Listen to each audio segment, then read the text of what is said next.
В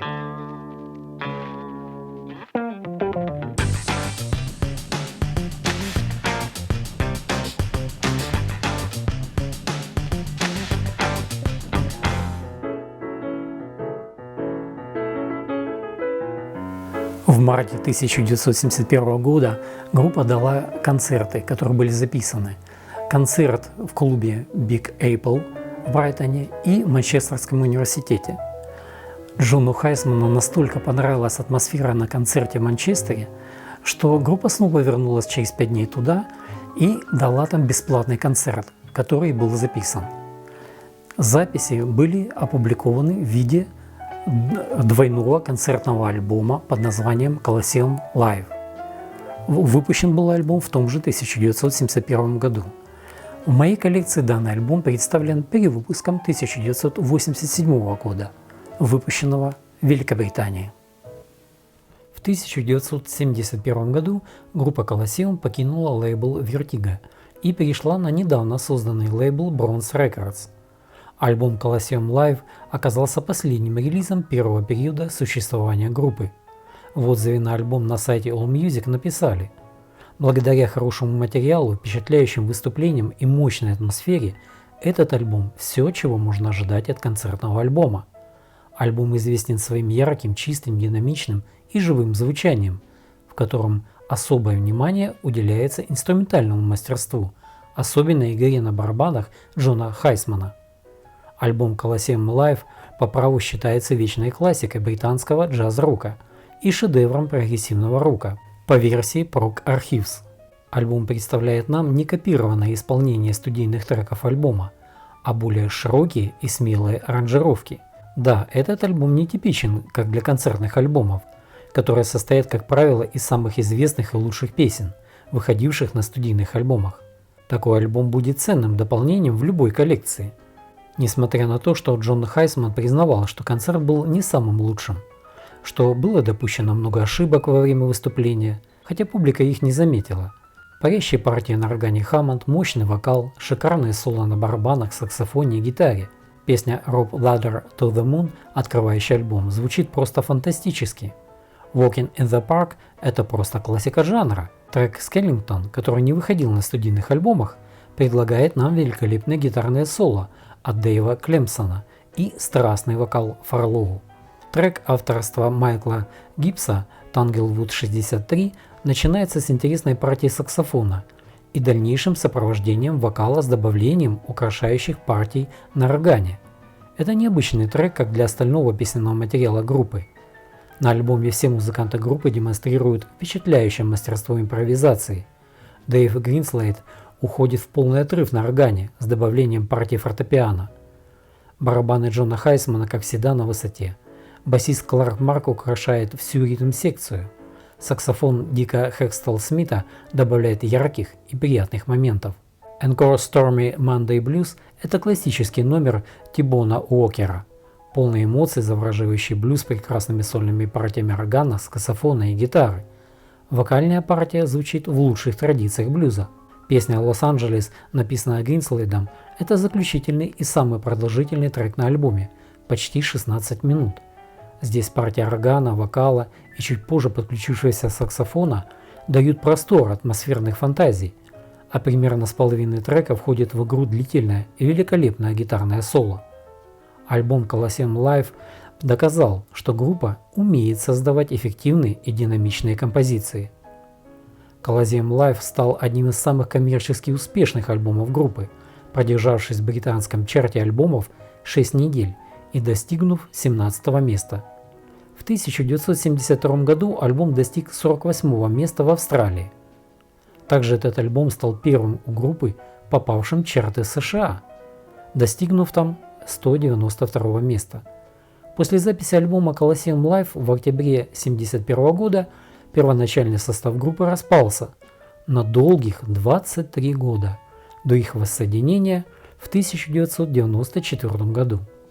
Как рассказывал в одном из своих интервью Тони Ривз, в Colosseum каждый участник был яркой личностью с ярко выраженной музыкальной идентичностью.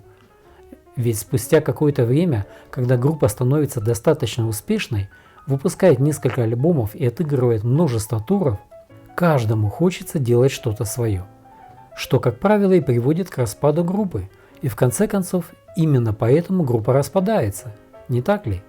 Потому что не все довольны общим результатом. После распада группы Джон Хайсман вместе с басистом Марком Кларком основал группу Tempest. Дэйв Гринслейд вместе с Тони Ривзом основал Greenslade. Крис Фарлоу присоединился к группе Atomic Rooster, а Дик Хэкстал Смит занялся сольной карьерой. Клем Клемпсон присоединился к популярной группе Humble Pie. Если следовать хронологии выхода альбомов группы Colosseum, то я хотел бы сказать пару слов о сборных альбомах группы. Всего группа выпустила более 10 сборных альбомов. В 1971 году вышел сборный альбом под названием The Collector's Colosseum. Этот альбом я для своей коллекции не покупал, но его купила моя дочь для своей коллекции. Альбом включает в себя записи разных периодов истории группы. Здесь и треки со студийных альбомов, и ранее не издававшийся материал. Сборник был с интересом и одобрением встречен как поклонниками группы, так и музыкальными критиками. Хотя были и те, кто называл этот сборник странным и даже неудачным из-за подбора различных версий музыкального материала. Я для своей коллекции купил другой сборный альбом. Этот сборник на 2 винилах был выпущен в Германии во второй половине 70-х годов. Назывался он Colosseum Pop Chronic. Colosseum Pop Chronic выпускался только в Германии и в Австрии. Он включал в себя переиздание 2 альбомов группы 1969 года Those Who Are About to Die Salute You и 1970 года The Daughter of Time. Альбом также содержал изображение уникального генеалогического древа и встроенный 4-страничный иллюстрированный буклет. Неплохое дополнение для поклонников Colosseum. Сборник был признан достойным собранием лучших сторон звучания группы.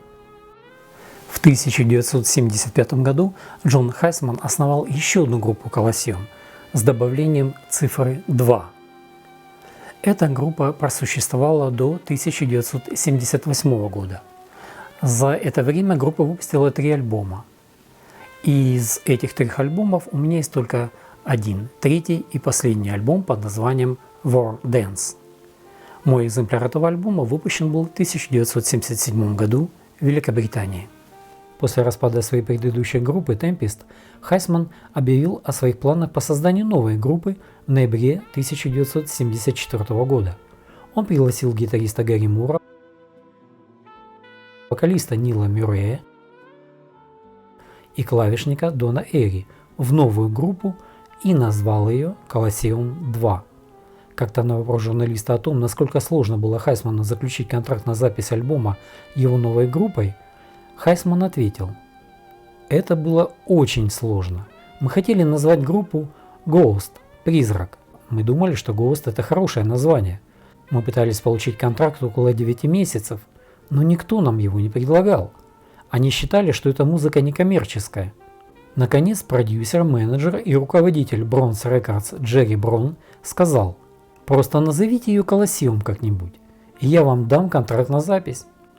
Итак, я позвонил всем ребятам и сказал: «Послушайте, я не могу заключить контракт на запись, и у меня очень много долгов, потому что я потратил 9 месяцев, чтобы собрать эту группу, и потратил на это много собственных денег. Единственный шанс вернуть эти деньги – это отправить группу на гастроли. Ничего, если я назову группу Colosseum 2». Все участники группы были настолько заняты своими проектами, что сказали: «Без проблем, давай». Итак, мы назвали ее Colosseum 2. Но на самом деле группа всегда была Ghost. Группа ориентировалась на джаз-фьюжн во многом благодаря гитарной игре Мура, что привело к гораздо более тяжелому звучанию, чем у оригинального Colosseum. Свой первый альбом Strange New Flesh группа выпустила в 1976 году. Альбом не получил ожидаемого коммерческого успеха, и Нил Мюррей покинул группу, а Майк Старс был уволен в июле 1976 года. Хайсман, Мур и клавишник Дональд Эйри с новым басистом Джоном Моулом уже на новом лейбле MCA записали следующий альбом под названием Electric Savage, который был выпущен в январе 1977 года. Все треки альбома были инструментальными, за исключением третьего трека, вокальную партию в котором исполнил Гэри Мур. В ноябре того же 1977 года группа выпустила свой третий и последний альбом War Dance, который я и купил для своей коллекции. И снова все треки альбома были инструментальными, за исключением четвертого трека баллады Castles с партией вокала Гэри Мура, которая, к сожалению, не получила высокой оценки у критиков. Сольные партии гитариста Мура и взаимодействие гитары Мура и клавишных Дона Эри были основой большинства музыкального материала альбома. Самобытная манера игры Мура тогда еще находилась в стадии развития, но уже раскрывала большой потенциал музыканта. Гэри Мур превосходно играет как на электрогитаре, так и на акустической. Альбом War Dance группы Coliseum 2 обычно оценивают как мощный и сложный джаз-роковый фьюжн-альбом. На альбоме музыканты представляют гипердинамичное сочетание прогрессивного рока, блюз-рока и джаз-фьюжена. Первоклассное мастерство инструментального исполнения музыкантами группы, создающими технически сложное и замысловатое звучание. К примеру, инструментальный трек The Inquisition демонстрирует высокую технику исполнения музыкантов и держит слушателя в напряжении, полностью поглощая его внимание. Начальный медленно текущий темп трека Star Maiden Mysteriosa Quasar создает пространственное звучание с развитием более технически сложной темы. Композиция мелодии Last Exit блистает великолепным звучанием клавишных и гитарного соло при поддержке красивой игры ударных. Мощные композиции альбома изобилуют мелодичными хуками и кульминационными увертюрами, разнообразными ритмическими конструкциями барабанщика. Каждый трек раскрывает талант музыкантов. В музыке альбома также присутствует множество элементов симфонического прога. Так как два последних альбома группы Coliseum 2 были коммерчески провальными, группа Coliseum 2 прекратила свое существование. Гэри Мур ушел, чтобы вернуться в группу Thin Lizzy, а Дон Эри в декабре 1978 года решил присоединиться к группе Rainbow. С 2002 года, после ухода Джона Лорда, Эри играл на клавишных в Deep Purple. Помимо Rainbow и Deep Purple, Эри сотрудничал со многими другими исполнителями, включая Гэри Мура, Оззи Осборна, Эндрю Ллойда Вебера, Judas Priest, Black Sabbath, Jethro Tull, Whitesnake, Saxon, Wishbone Ash и многими другими. Первоначальная группа Coliseum воссоединилась 24 июня 1994 года на музыкальном фестивале Freiburg Zelt Music в том же составе, что и в 1971 году. 28 октября они дали концерт в Кёльне, который был записан для телепередачи. Записи этого концерта были выпущены в 1995 году на CD и видео. Затем возрожденная группа отыграла длительный тур преимущественно по Германии. Второй тур состоялся в 1997 году в поддержку нового студийного альбома Bread and Circuses.